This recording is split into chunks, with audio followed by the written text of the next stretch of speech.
الحمد لله رب العالمين والصلاة والسلام على رسوله الكريم الذي لا نبي بعده وعلى آله وصحبه أجمعين ومن تبعهم بإحسان إلى يوم الدين أما بعد.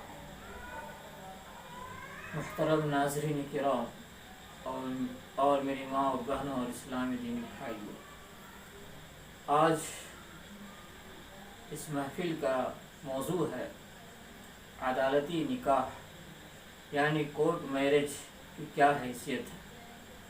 میرے سامنے ایک سوال آیا ہوا ہے، جس سوال کے اندر پوچھا گیا ہے کہ ہمارے ہندوستان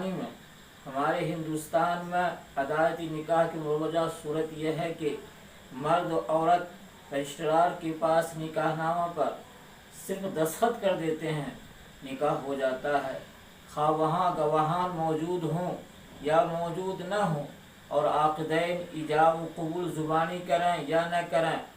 غرضے کے قانونی طور پر نکاح منعقد ہونے کے لیے زبانی ایجاب و قبول کرنا اور گواہان کی موجودگی ضروری خیال نہیں کی جاتی ہے. یہ مروجہ صورت ہے اور اس طرح کورٹ میرج ہوا کرتا ہے اور عدالتی نکاح کی یہ شکل ہے. کیا شرعی نقطہ نظر سے اس طرح نکاح پڑھانے سے نکاح منعقد ہو جائے گا؟ یہ سوال ہے.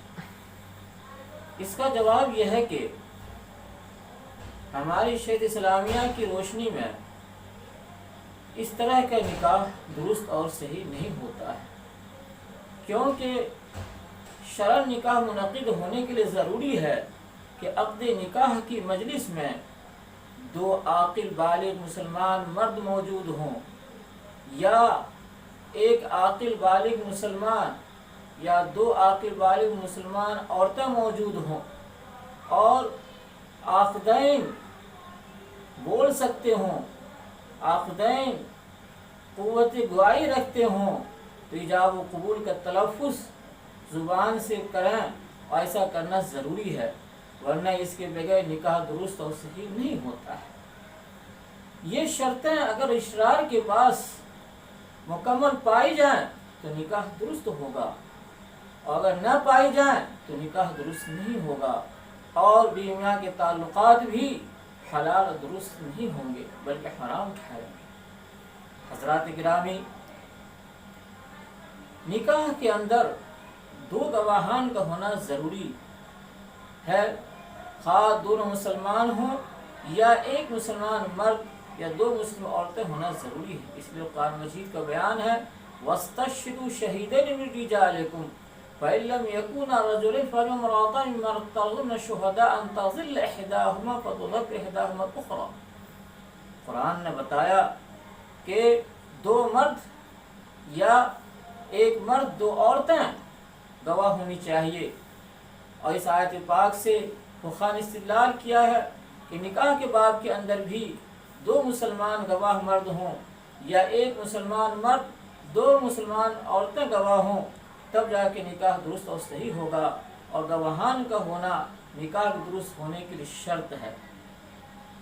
اسی طرح سے عاقل بالغ ہونا بھی ضروری ہے گواہان کا، اس لیے کہ اگر عقل نہیں ہے تو اس کے بغیر شرعی احکام کے مکلف نہیں ہوتا ہے اور نہیں گواہ بننے کی اہلیت رکھتا ہے.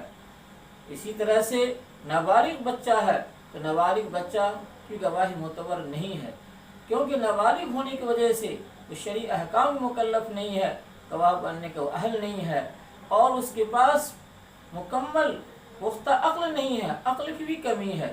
تو شرعی احکام کے مکلف ہونے کے لیے یا گواہی کے اہل بننے کے لیے ضروری ہے کہ بالغ بھی ہو، عاقل بھی ہو، اور اس کے بغیر شرعی احکام مکلف نہیں ہوتا ہے اور گواہ بننے کا وہ اہل نہیں رہتا ہے. اس لیے گواہان ایسے ہوں کہ عاقل بالغ ہونے چاہیے. اسی طرح سے گواہان دونوں عاقدین کے ایجاب قبول کے الفاظ سنتے بھی ہوں. ایجاب اس کو بولتے ہیں جس کی طرف سے نکاح کا پہل کیا جاتا ہے، اس کو ایجاب کہا جاتا ہے. پھر دوسرا فریق خواہ مرد ہو یا عورت ہو اس نکاح کو قبول کرتا ہے، اور اس کو قبول کرتا ہے تو اس کو قبول کہا جاتا ہے. اس طرح سے گویا کہ نکاح منعقد ہوتا ہے۔ تو بہرحال بتانا یہ ہے کہ مسلمان گواہان مسلمان ہونے چاہیے۔ اگر نکاح کے وقت گواہ مسلمان نہ ہو، اگر کافی گواہ ہو، پھر نکاح منعقد نہیں ہوگا۔ اس لیے قرآن مجید نے کہا ہے لَن يَجْعَلَ اللَّهُ لِلْكَافِرِ عَلَى الْمُؤْمِنِ سَبِيلًا۔ اس آیت پاک سے فقہاء نے یہ مستنبط کیا ہے کہ مسلمان کے خلاف گواہی کے لیے ضروری ہے کہ مسلمان ہی ہوں۔